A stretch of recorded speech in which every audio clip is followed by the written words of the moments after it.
Locating economically viable, low-sulfidation gold deposits is a mathematical problem. You do not solve it by scanning raw terrain for the strongest single anomaly. Low-sulfidation, or LS, epithermal systems are driven by extensional tectonics. When the crust pulls apart, neutral hydrothermal fluids rise through the newly opened faults, cool, and precipitate precious metals. These specific formational mechanics leave a predictable footprint.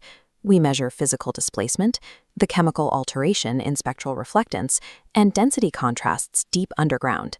A Class A target exists only where these individual data layers perfectly overlap in three-dimensional space. Yet exploration programs routinely fall into the highest anomaly trap. They isolate a single metric, the peak chargeability on an IP survey, or the brightest pixel on a spectral map, and sink millions of dollars into drilling dry holes. These isolated spikes are false positives. They point to barren silica caps or sterile sulfide halos, missing the actual ore-bearing vein entirely. We are going to construct the specific, multidisciplinary target matrix required to pinpoint the true quartz adularia boiling zone. Filtering out the sterile rock requires a strict three-part synthesis: mapping structural control at the surface, extracting spectral signatures from orbit, and proving physical contrasts underground.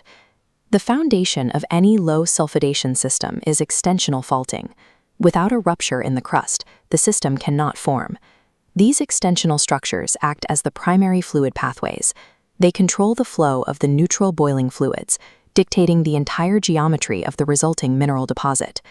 When we apply DEMNAS topographic data, these veins display a clear signature. The hard, silicified quartz resists weathering, forming narrow, distinct linear ridges that cut across the landscape. But straight lines rarely host massive deposits. The fluids need room to pool and boil. We scan these linear ridges for dilational jogs and fault intersections, structural choke points that widen the fluid pathway into massive feeder zones. To verify what that ridge is made of, we measure the surface roughness using Sentinel-1 synthetic aperture radar. The radar returns two key parameters. High VV values indicate rough, intense silicification directly over the vein. High VH values map the surrounding damage, intensive fracturing and vein swarms radiating outward. By dividing the two to calculate the VV divided by VH ratio, we isolate the primary structural vein corridor, stripping away the background noise. DEMNAS and synthetic aperture radar confirm the system has the necessary structural plumbing. But structural geometry alone cannot prove the presence of gold-bearing alteration. To map the chemical alteration halos draped over that plumbing, we analyze the reflectance of the rock using Sentinel-2 multispectral data. A common costly error in exploration is relying on mathematically incomplete two-band principal component analysis. Two bands cannot capture the full variance of the surface chemistry. Separating target quartz adularia veins from peripheral argillic or propylitic clays requires a minimum three-band input to generate a valid interpretative RGB composite. We start with band 8A. Operating at 865 nanometers, it is highly sensitive to quartz reflectance and vegetation stress caused by underlying rock hardness. We add band 11, operating in the shortwave infrared. This detects hydroxyl minerals, mapping the primary hydrothermal alteration halo. Finally, band 12 isolates the sericite and peripheral clay signatures bordering the system. This matrix translates those three principal components into a PC4, PC3, PC2 color composite. The colors are direct proxies for mineralogy. The core quartz adularia vein renders as bright white or cyan. Within that structure, the crucial boiling zone, where the gold actually drops out of solution, manifests as a distinct white-yellow anomaly. The sterile outer zones display entirely differently. Sericite alteration appears light green, while the distant propylitic halo shows up as dark green. Three-band PCA math clearly isolates the surface footprint of the boiling zone, but before moving a drill rig, we must verify that this precise chemical footprint extends deep into the subsurface. Surface spectral mapping only gives us two dimensions. To hold millions of ounces of gold, the target must possess the correct volumetric properties at depth. We penetrate the subsurface by analyzing potential fields, starting with regional magnetics and gravity. The intense hydrothermal boiling process physically destroys native magnetic minerals in the host rock. This leaves behind a massive, diffuse magnetic low across the entire active region. The gravity data provides structural detail. The intensely fractured, altered rock lowers the overall bulk density, creating a regional gravity low. However, the massive silica vein packed into the central fault creates a sharp, localized gravity high gradient exactly at the core.